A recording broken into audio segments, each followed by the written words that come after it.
have integrity. A lot about working in social policy is that it impacts the lives of so many Australians and people in general. And so doing the right thing can mean that you can sleep at night. And working in such a controversial space, there are always going to be opinions and difference of opinions as well. So I strive to act in a way that means that I'm true to the values, not only of our profession, but also that of the Australian Public Service, that of integrity, acting ethically and in the public interest. I am an actuary. I am an actuary. I am an actuary. Welcome to the We Are Actuaries podcast, where you'll meet leaders who use their actuarial powers to solve a range of problems and make a real difference. I am your host, Julia Lessing, and I'm a qualified actuary based in Australia. I help actuaries develop communication and leadership skills to build great actuarial careers. So settle in, learn from the best, and be inspired.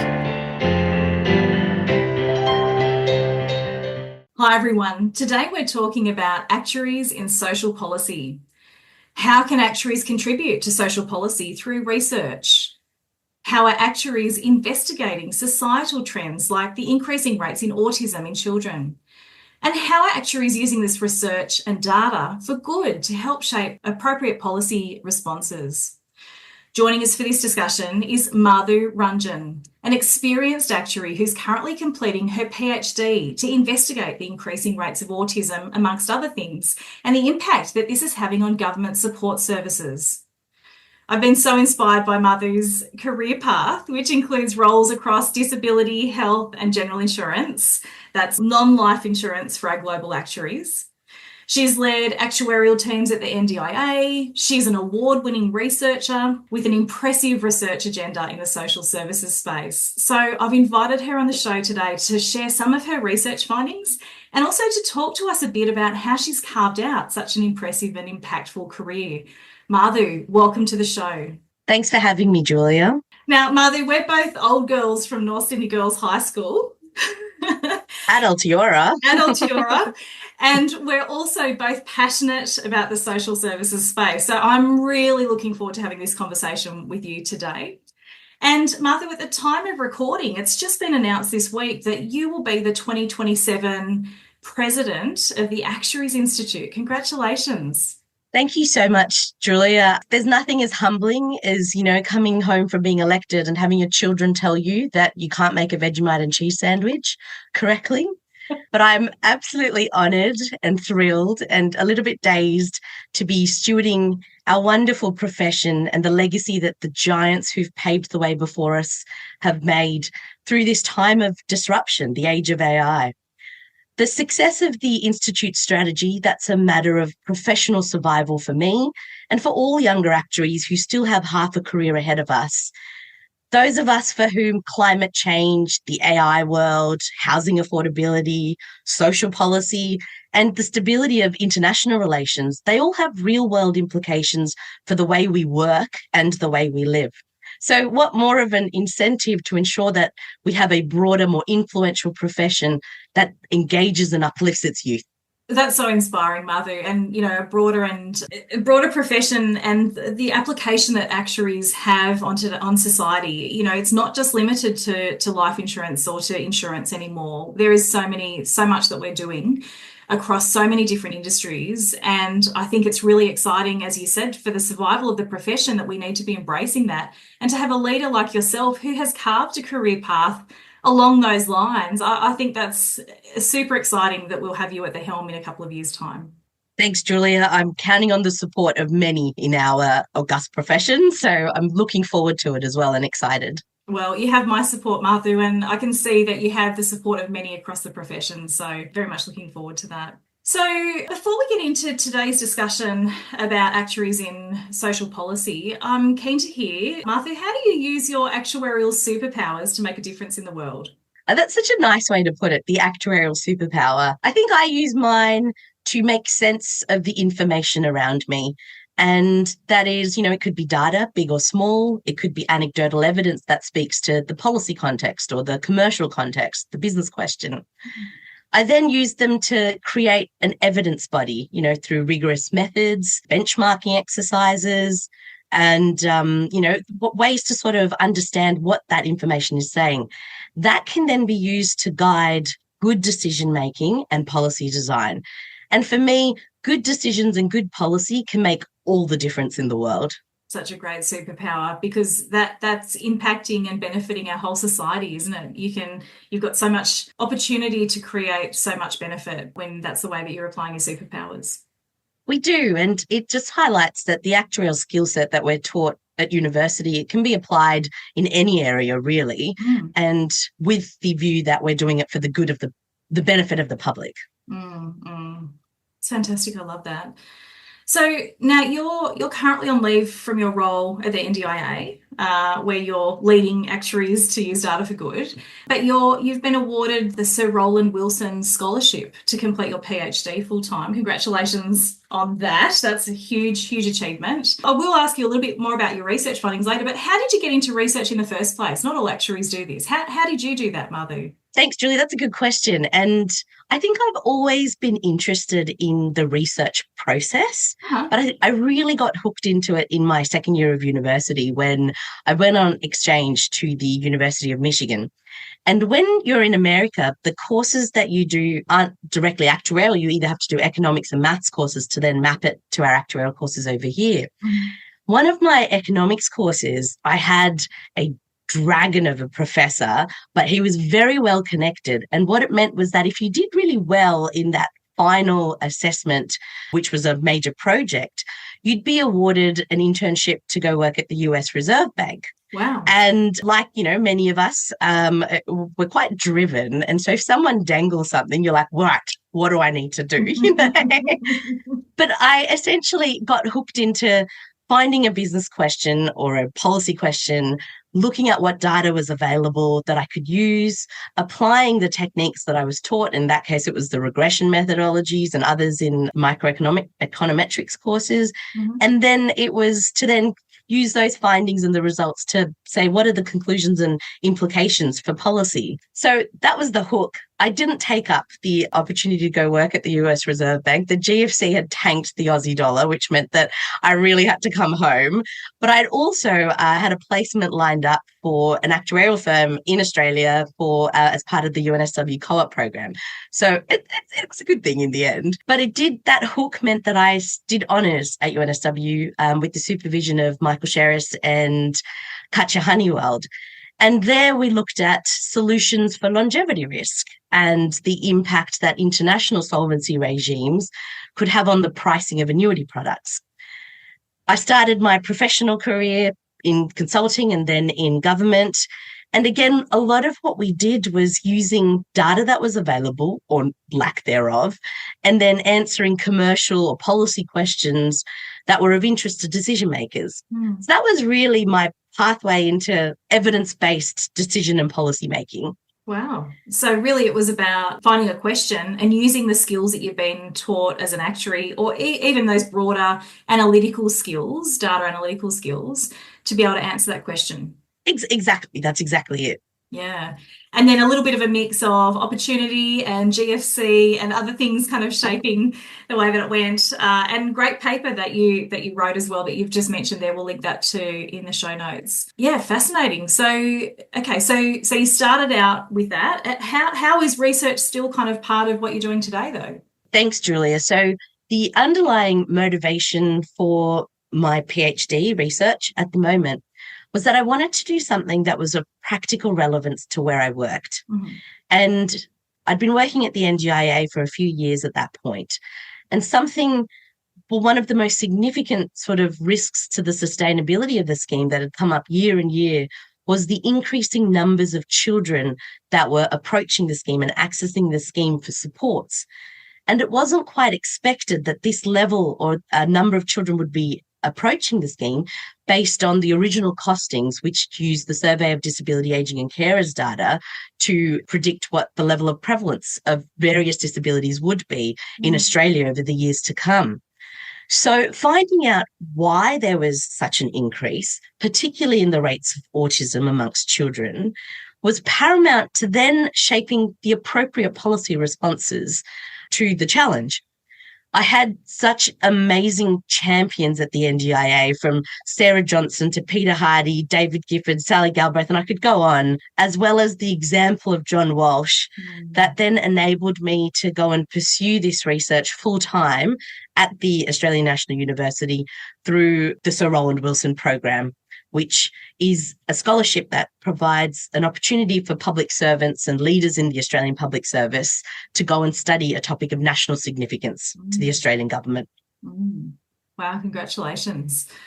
I mean, this is a topic of national significance because the NDIS is arguably one of the biggest reforms to healthcare that we've ever had. I mean, it's such a fantastic service to be able to provide support to those families that need it.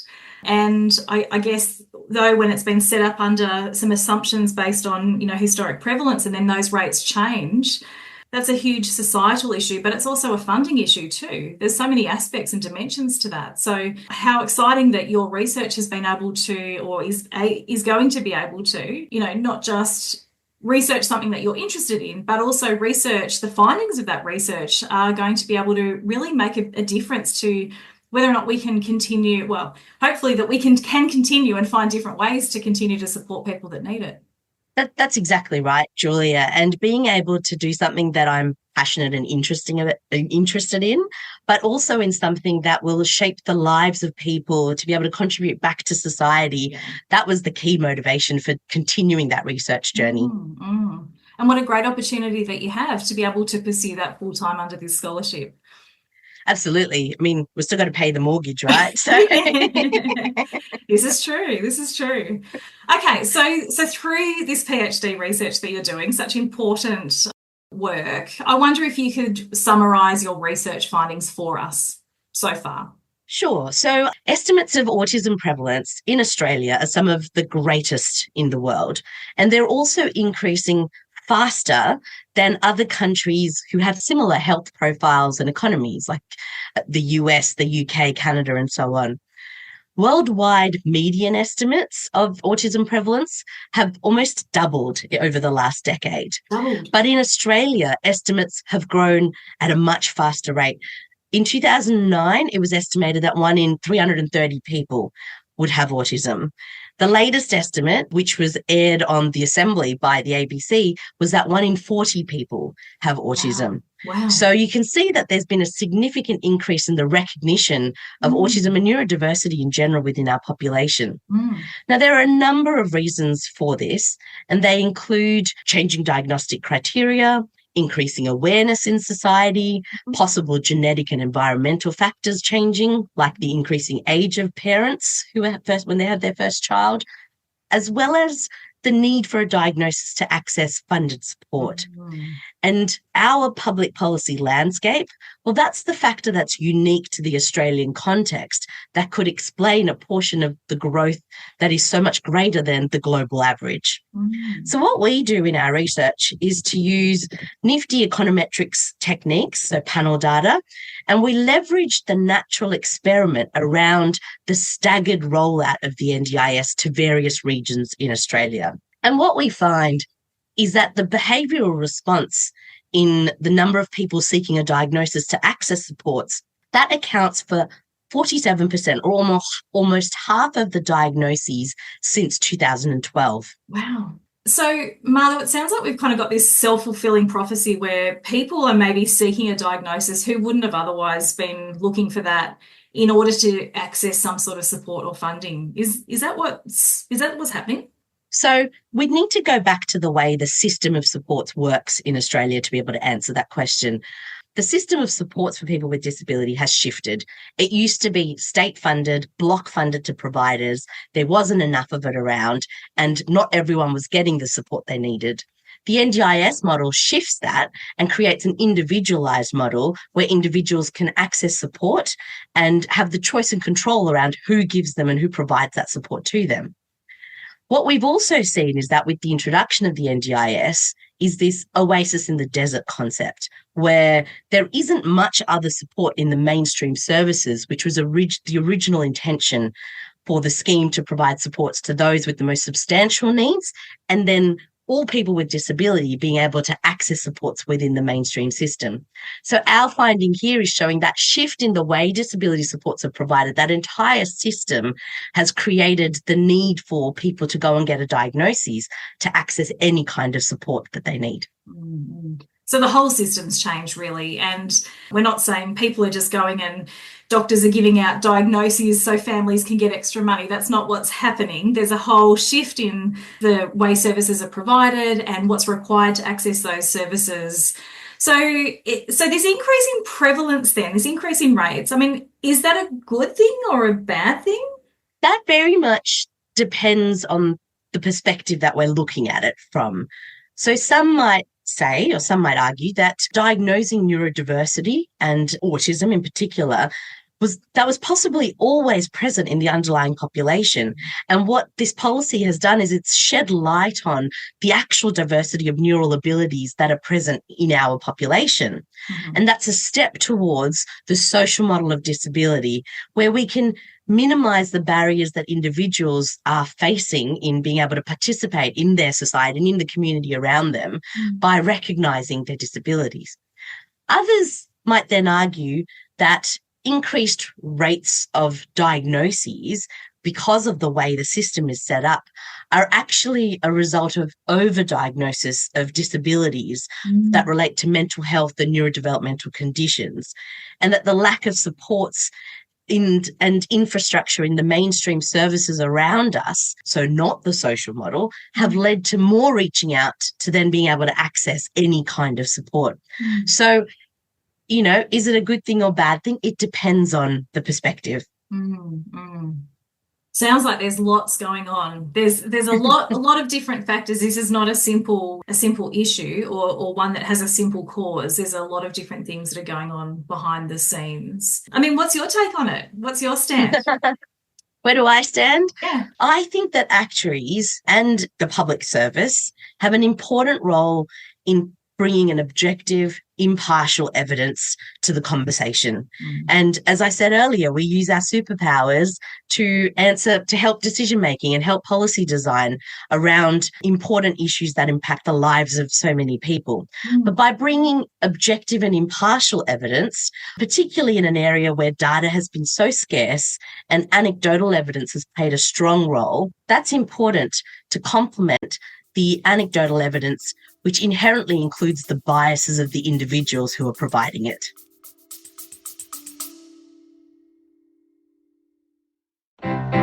You're listening to the We Are Actuaries podcast, brought to you by Guardian Actuarial. For more information about our guest and today's episode, head over to guardianactuarial.com.au/podcast.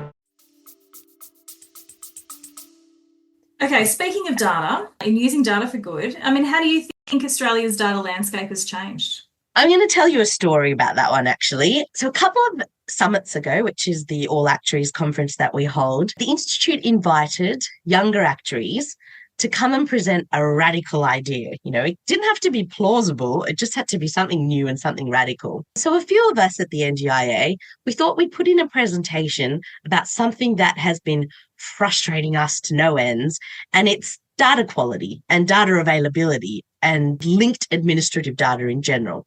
So our data was that we should have an interconnected, interlinked system from both state and federal government departments, a data system that's linked, an interlinked data system from both state and federal government departments, where we can then measure the life outcomes, so health, financial, education, employment, as well as, you know, the access to support. So the whole sort of tax and transfer system that we have in Australia over the course of an individual's lifetime. So from birth to death.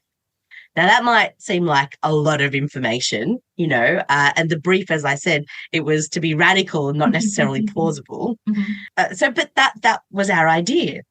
Now, we were told to present this in a radical way, and Naomi, who was one of our former presidents, suggested, you know, you young actuaries, you can do it in interpretive dance, you know, but, you know, being a little bit on the older side of the younger actuaries, the only real concession we gave to that was to include a bunch of memes, which meant that we did win People's Choice Award. I'd probably have to give most of that credit to Duncan, my co-presenter, Duncan Clark, who had a very smooth Scottish accent. that idea isn't actually as far-fetched from today's administrative data landscape.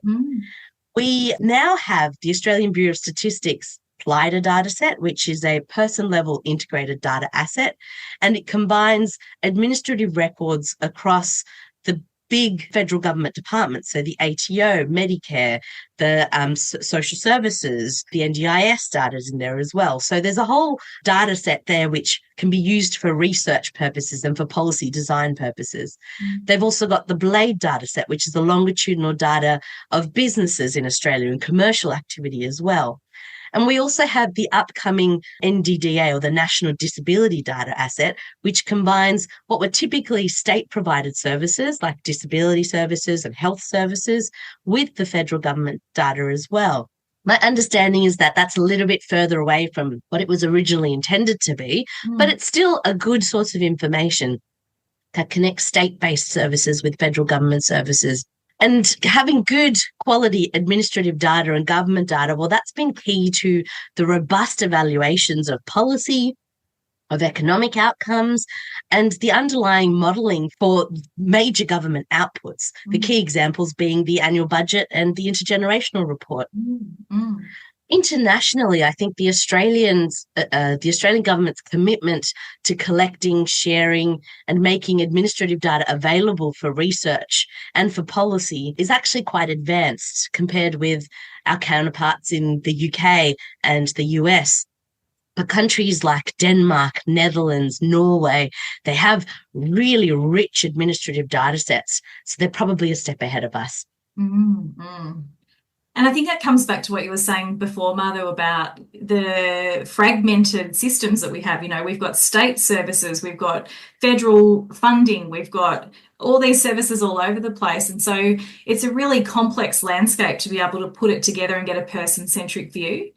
And like you, I've spent most of my career as an actuary in social services and putting together all of those different building blocks of data to try and draw those insights. Once you can do it, it's fantastic. It really makes it a lot easier to understand what's going on, what the drivers are, and what the impacts could be. But until we have that, it's very difficult when there's bits and pieces all over the place.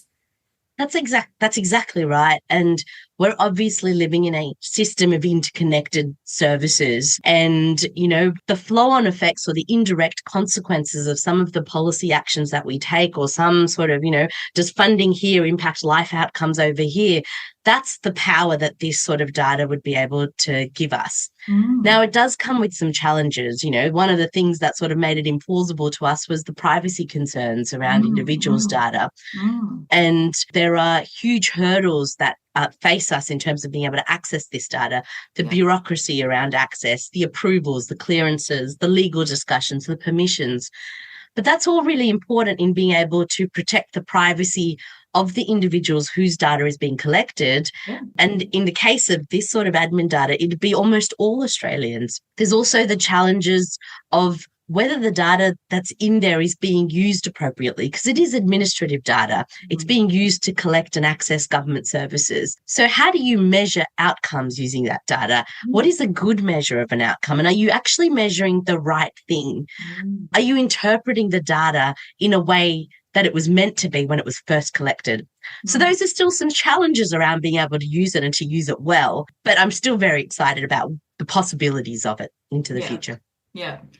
It's such an interesting connection between that administrative data, service usage, and then outcomes. Sometimes it can be easy if we apply a profit or a funding approach. We might think, oh, well, the less services people use, the better. The better outcomes. They mustn't need them. But really, it can be the opposite sometimes, can't it? That people need to access more services in a certain area so that they can have better outcomes in another area. Mental health is a classic example. So, we think, well, if people are not using mental health services, their mental health must be good. Not necessarily true. people accessing mental health services might be, accessing what they need so that they can continue to work, they can continue to contribute, they can continue to stay well and, reduce other, whether it's costs to government or other cash flows. It's a very complex landscape, isn't it? That's exactly right. And it's one where the data that we have from various different government departments connected together gives us the power to be able to explore some of that. Yeah, fantastic. So some amazing work that you are doing, Maathu. It's been really great to hear about your journey into research and what's driving your research now and some of what's coming out of your research already. So really exciting to watch this space and see how that work and that research can contribute to shaping the public policy going forward. So, Maathu, I just want to finish with one question, and it's this. What's your top tip for actuaries wanting to contribute to social policy? I've got 3 top tips. Okay. And I think the first one is to embrace who you are. And in our case, it's embrace your inner nerd. The high school that we went to, it celebrated the cerebral prowess of teenage girls.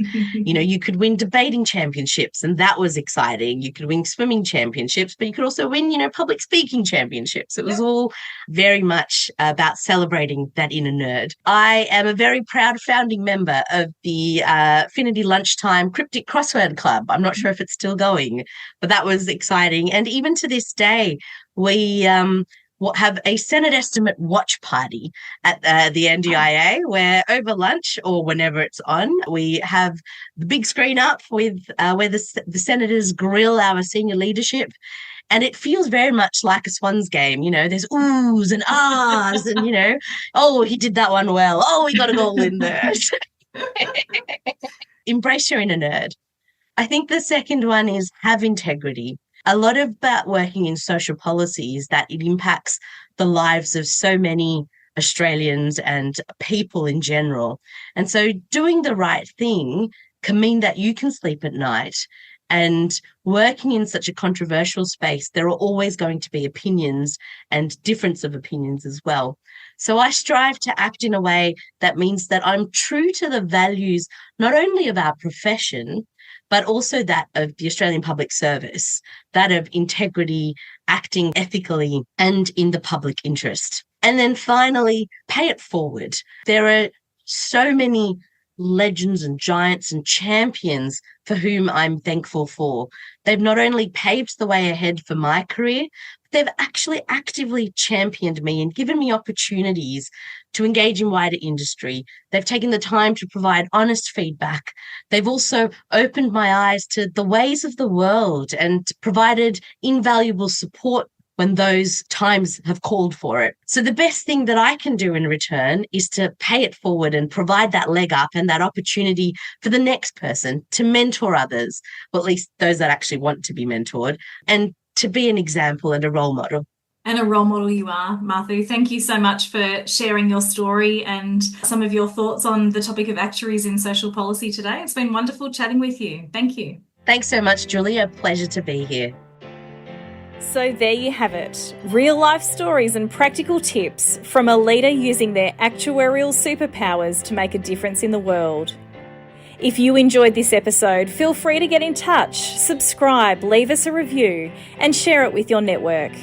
You'll find details from today's interview in the show notes below and on our website www.guardianactuarial.com.au. Until next time.